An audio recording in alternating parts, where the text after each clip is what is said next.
Carl Azus, back from the Thanksgiving holiday and hoping you're doing well. There's been a lot of fast-moving news over the past few days concerning a new variant or new mutation of coronavirus.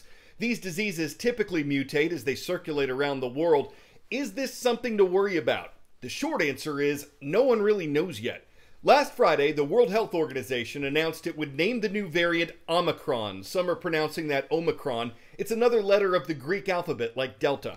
Though it's not known exactly where the mutated virus first appeared, it was first identified in South Africa. And the doctor who made that identification says Omicron's symptoms were, quote, extremely mild in the initial patients she saw. They reported being tired and having body aches and pains. They did not have a bad cough or the loss of taste or smell as people with other versions of COVID have experienced. This was observed from a small group of patients, though, so doctors aren't sure how Omicron will affect a wider population. This variant has a large number of mutations, according to the World Health Organization, meaning Omicron is significantly different from other strains of COVID. Researchers don't know if it could still infect people who've recovered from other versions and have natural COVID immunity, or if Omicron can infect people who've received a COVID vaccine. British Prime Minister Boris Johnson says it can affect those who've been fully vaccinated. And his government is one of several that have put new restrictions on travelers from southern African nations. Many of the Omicron cases so far have been linked to South Africa and the countries around it.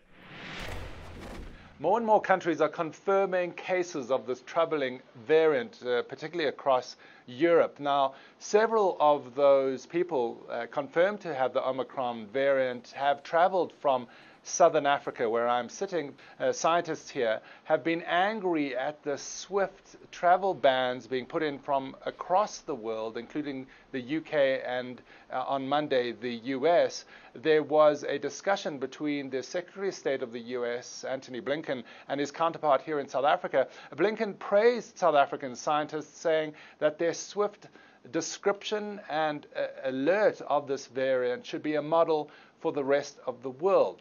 But the South African government says that in some way they are being punished because of their, quote, excellent scientists. There is now a race to figure out how bad this variant is. Will it have breakthrough infections with the vaccine? Will it go through immunity from previous infections? We just don't know. There are some indications it's more transmissible, and the cases are rising fast here in Gauteng province of South Africa. But a lot is still unknown as more and more countries shut this region off. David McKenzie, CNN, Johannesburg. 10-second trivia. What U.S. city is believed to be the source of the retail term Black Friday? Chicago, Illinois, Indianapolis, Indiana, New York, or Philadelphia, Pennsylvania? In the 1960s, police in Philadelphia reportedly used the term to describe the shopping and sports mayhem that hit the city after Thanksgiving. Traditionally, the day after Thanksgiving is one of the busiest days on the U.S. shopping calendar, so the term Black Friday has also been used to describe when retail stores move into the black, meaning they show a profit for the year. It makes sense that store traffic, the number of people shopping in person, increased more than 47% this year over last year when more stayed home because of COVID concerns. But according to Sensormatic Solutions, a retail analytics and operations company, this year's Black Friday store traffic was still 28% lower than it was in 2019 before the pandemic. Observers believe it's because people started shopping sooner this year and spread out their buying instead of concentrating it on just one day. Returns are inevitably part of this process. Free returns. They're customers' insurance policy for shopping online. But what happens to those returns after you give them back might surprise you. So customers really believe that the product just goes into the black hole or ends up being resold to another customer. In many instances, that's not the case. In reality, many of these products never return anywhere.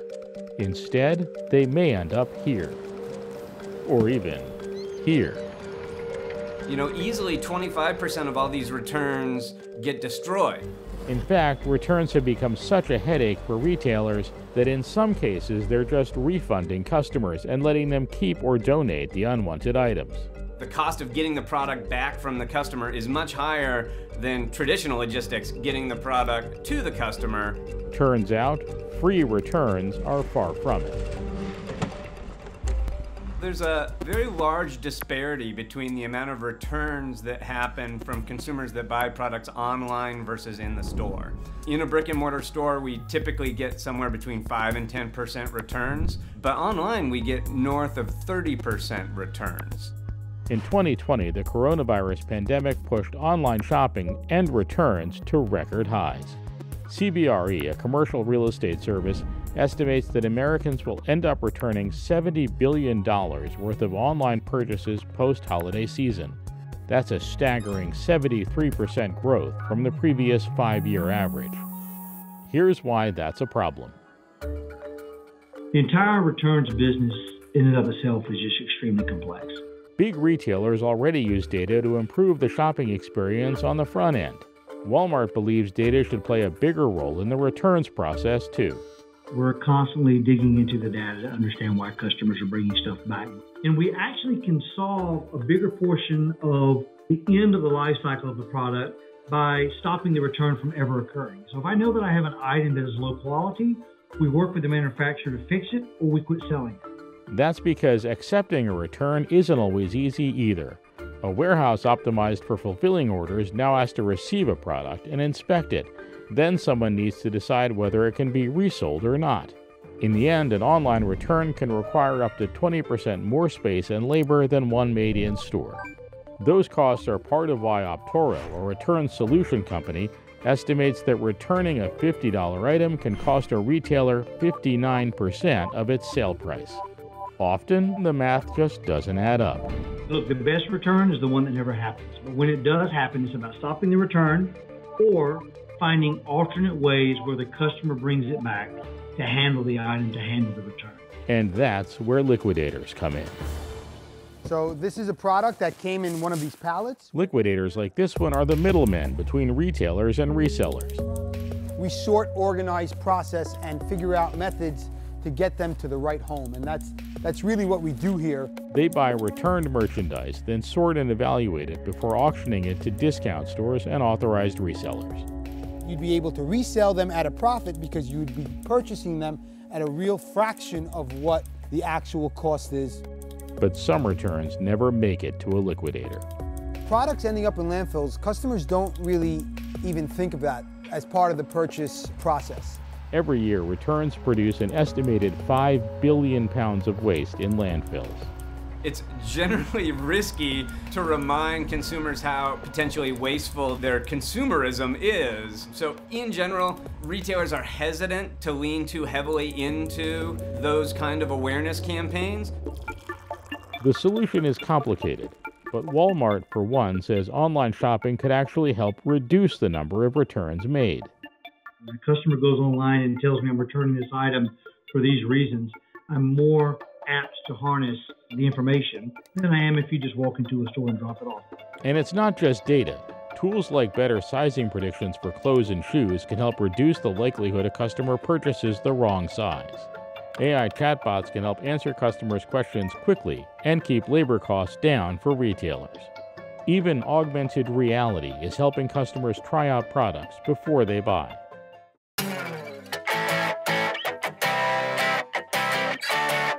It's been said that you gotta learn to crawl before you walk, but this toddler in China is pretty good at snowboarding, and she isn't walking well yet. The girl isn't even a year old. Her parents say they were amazed when they just tried putting her in snowboarding shoes and then saw her stand up and start sliding. She wears protective gear inside of her snowsuit, and at 11 months, she's doing this and seems to be loving it.